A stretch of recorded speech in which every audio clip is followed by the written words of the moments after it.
شہر اقتدار کی کیا صورتحال ہے؟ تحریک انصاف کو احتجاج جو ہے اس کو روکنے کے لیے کیا تیاریاں کی جا رہی ہیں؟ وزارت داخلہ نے کیا سوچا ہے کیسے نمٹا جائے گا؟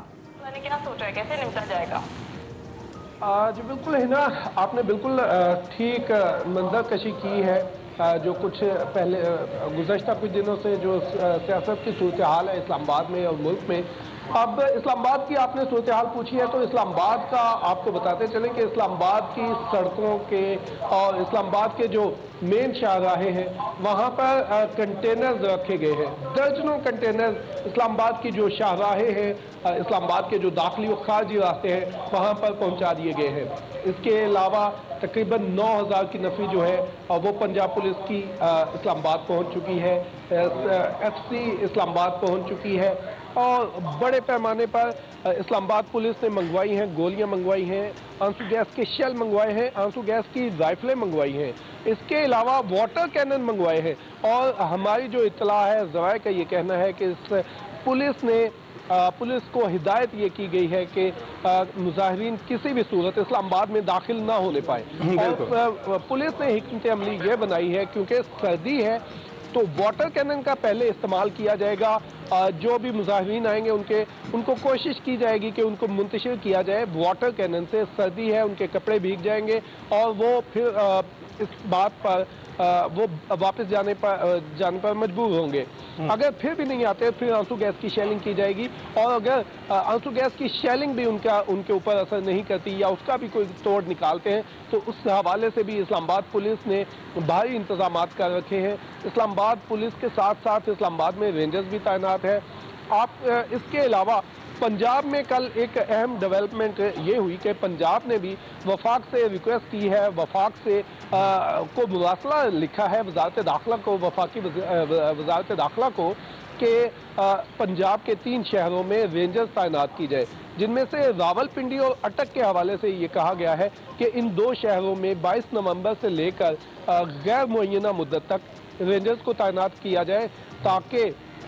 امن و امان کی جو صورتحال ہے امن و امان کی صورتحال کو قابو میں رکھنے کے لیے اس وقت اسلام آباد میں جو صورتحال ہے ہمیں اس کے حوالے سے ہمارے نمائندے نعیم اصغر بتا رہے ہیں، اور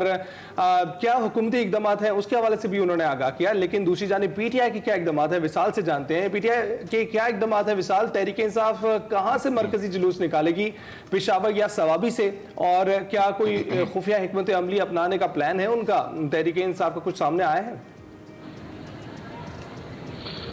جی علی، پی ٹی آئی کا جو حکمت عملی ہے یہ پی ٹی آئی کی جانب سے وزیر اعلیٰ نے بھی یہی کہا ہے، اور جس طرح بشرا بی بی نے کہا ہے کہ 24 جو نومبر ہے اس کا ڈیٹ بالکل فکس ہے، اور یہ جو دھرنا ہوگا ضرور ہوگا، اور یہ D Chowk P T I ضرور جائیں گے۔ اسی طرح جو حکمت عملی پہلے کی گئی تھی پی ٹی آئی کے ورکرز کی جانب سے، جو بڑا جلسہ ہوگا یا جلوس نکالا جائے گا خیبر پختونخوا سے، وہ پشاور سے آئے گا، اور اس طرح ساؤدرن ڈسٹرکٹ کے قافلے بھی یہاں پر آئیں گے، اور یہ قافلے جو ہے وزیر اعلیٰ خیبر پختونخوا امین گنڈاپور کی قیادت میں سوابی تک جائیں گے، اور سوابی سے جو قیادت ہے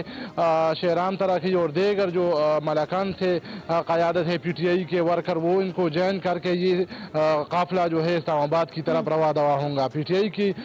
جو رہنما ہے ان کا کہنا ہے کہ اس دفعہ ہم کیونکہ یہ بانی پی ٹی آئی کی طرف سے کال دی گئی ہے تو ہم نے ضرور جانا ہے، اور ڈی چوک تک یہ دھرنا ہم ضرور دیں گے۔ اور ان کے حکمت عملی پہلے کی طرح ہے، ماسک بھی خریدے ہیں اور دوسری چیزیں بھی خریدے ہیں، اور ان کا کہنا ہے کہ ہم ہر صورت ڈی چوک کی طرف گامزن ہوں گے۔ صحیح ہے۔ اچھا نعیم، آپ کی جانب آؤں گی۔ ایک تو یہ کہ ہم دیکھ رہے ہیں کہ وزیر داخلہ محسن نقوی صاحب بڑے ایکٹیو ہیں، اور دوسری جانب اسلام آباد ہائی کورٹ نے بھی وزیر داخلہ کو پی ٹی آئی کے ساتھ اب مذاکرات کا حکم دیا ہے، تو کیا کوئی نظر آ رہا ہے کہ حکومت کچھ لچک دکھائے گی، کوئی درمیان کی راہ نکالی جائے گی تاکہ یہ جو احتجاج ہے اسے ملتوی کروایا جا سکے؟